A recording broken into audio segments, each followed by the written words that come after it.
안녕하세요. 코딩하다 보면 이거 아까도 썼던 코드인데 뭐 이런 생각 다들 해보셨죠? 아, 네네. 정말 그렇죠. 특히 뭐 데이터 계산하고 출력하는 거 여기저기 막 반복될 때 많잖아요. 맞아요. 그래서 저희한테 보내주신 자료들 보니까 바로 이 반복 문제 해결의 열쇠, 자바스크립트 함수에 대해 다들 궁금해하시는 것 같더라고요. 함수가 정말 중요하죠.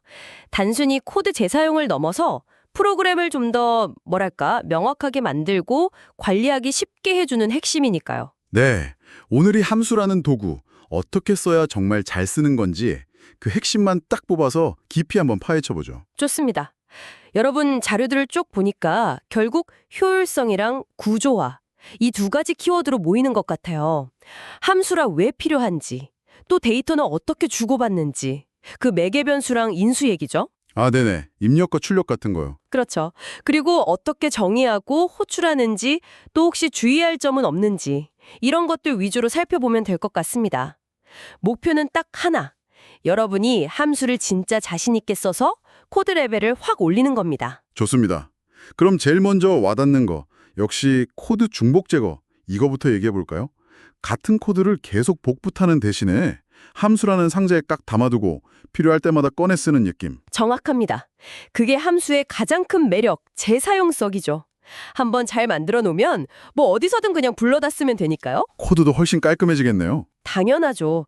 코드들이 이렇게 논리적인 단위로 딱 묶이니까 가독성도 좋아지고 나중에 수정할 때도 훨씬 편해지거든요. 어떤 자료에서는 이걸 개발자의 현명한 게으름이라고 표현했던데 저 그거 보고 물음을 탁 쳤잖아요. 소통하는 방식, 그러니까 입력은 어떻게 받나요? 함수 안으로 데이터를 뭔가 넘겨줘야 할 텐데요. 아, 네. 함수를 우리가 부를 때, 그러니까 호출할 때요. 그 괄호 안에 값을 넣어주잖아요. 그걸 인수, argument라고 불러요. 인수요? 예를 들면 뭐 사과라든지 아니면 숫자 1000 같은 거요? 맞습니다. 그럼 문자열이나 숫자 같은 값들이죠. 그럼 이제 함수를 만들 때, 즉 정의할 때는 이 인수를 받아서 저장할 그릇, 일종의 변수를 미리 만들어둬요. 그걸 매개 변수, 패러메터라고 하는 거고요. 아하, 함수 정의할 때 쓰는 변수 이름 같은 거군요. 펑션 print fruit, fruit name 하면 fruit name 이게 매개 변수고요. 네, 정확해요. 그래서 print fruit, 사과 이렇게 호출하면 사과라는 인수가 fruit name이라는 매개 변수로 쏙 들어가는 거죠. 여러 개 전달할 수도 있고요. 뭐 과일 이름이랑 가격처럼요. 쉼표로 구분해서요. 데이터 타입도 뭐든 상관없고요. 배열이나 객체 같은 것도. 네, 그럼요. 다 가능합니다. 자, 그럼 이제 함수를 만드는 방법, 정의하는 방식에는 어떤 것들이 있는지 좀 볼까요? 자료 보니까 크게 두 가지가 있던데요. 네, 맞아요. 대표적으로 함수 선언식이랑 함수 표현식이 있죠. function, my function 하고 가로 열고 중괄호 닫고 이렇게 생긴 게 선언식이고요. 그리고 변수에 담는 거, const my function equal function 하면 이게 표현식이고요. 네.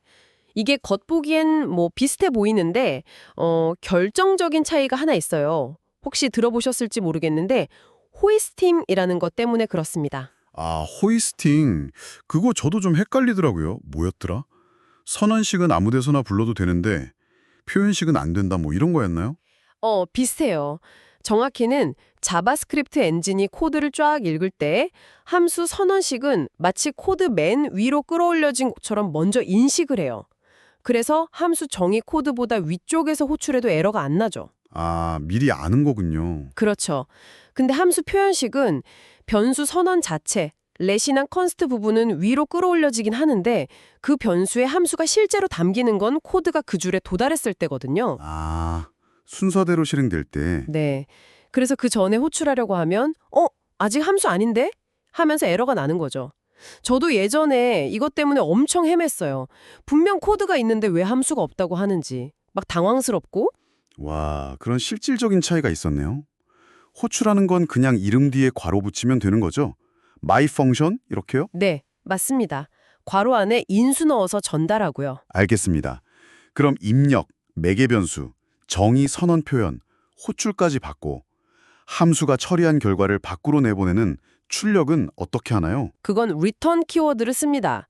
함수 안에서 코드가 실행되다가 리턴을 딱 만나면 그 즉시 함수 실행이 멈춰요. 아, 바로 종료되는군요. 네, 그리고 리턴 뒤에 오는 값이 함수를 호출했던 그 다리로 다시 돌아가는 거죠. 반환된다고 하죠. 만약 리턴 뒤에 아무것도 없거나 아예 리턴문이 없으면요? 그럴 때는 기본적으로 undefined라는 특별한 값이 반환돼요. 그래서 뭐 계산 결과를 돌려받을 수도 있고 작업이 성공했는지 실패했는지 같은 상태를 알려줄 수도 있고 아주 유용하죠. 입력, 처리, 출력까지 이제 흐름이 잡히네요. 근데 요즘 함수 형태도 되게 다양해진 것 같아요. 뭐 화살표 함수 이런 것도 있던데요. 네, 맞아요. ES6부터 나온 건데 화살표 함수 RHE라고 해서 펑션 키워드 대신에 진짜 화살표 모양을 써요. 코드가 훨씬 간결해지죠. 특히 this를 다루는 방식이 좀 달라서 유용할 때가 많고요. 또 뭐 다른 형태도 있나요? 함수를 만들자마자 바로 실행해버리는 즉시 실행 함수 IFEE라는 패턴도 있고요. 아, 그리고 중요한 거. 함수 안에서 선언한 변수, 그러니까 지역 변수는 기본적으로 함수 밖에서는 쓸 수 없다는 거. 이걸 스코프라고 하죠. 아, 함수만의 공간 같은 거군요. 네, 그래서 변수 만들 때 let이나 const를 쓰는 게 좋다고 하는 거고요. 값의 변경 여부에 따라 명확하게 구분해 주니까요. 자, 그럼 오늘 이야기 한번 정리해 볼까요? 함수는 일단 코드의 반복을 확 줄여주고 재사용성을 높여주는 아주 강력한 도구다. 그렇죠. 매개 변수로 입력을 받고 리턴으로 결과를 내보내고.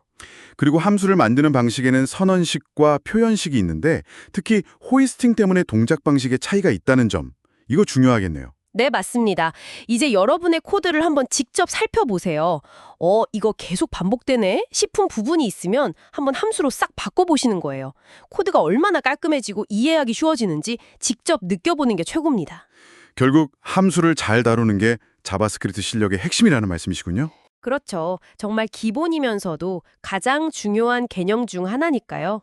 자, 그럼 마지막으로 여러분께 생각해 볼 만한 질문 하나 던져드릴게요.